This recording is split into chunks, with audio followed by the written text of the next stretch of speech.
¿Ya? Hola Marisol. Hola, os voy a explicar una receta a ver si os gusta. ¿Vale? Se llama redondo de ternera al oporto. ¿Vale? Se necesita para 6 o 8 personas.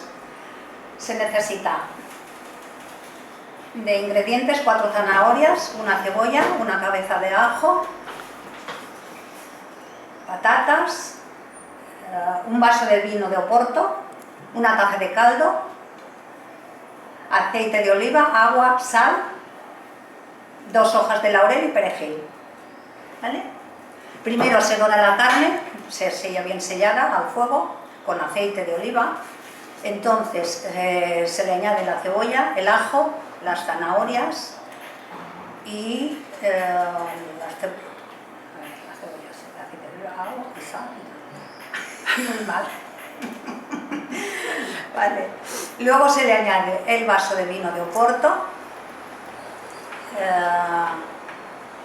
el vaso de caldo, y las patatas en un principio son enteras y redonditas. Las hierves en un poco de agua, las pelas con la mano, de esas pequeñitas, y luego las fríes en la sartén, que son para acompañar. ¿Vale? Pero la carne la dejas que se haga cuando creas conveniente, que está blandita y jugosa, la apagas el fuego. Y luego le añades las patatas en una fuente, pones la carne, luego añades las patatas alrededor y pimiento rojo asado. Y ya está. Apágalo.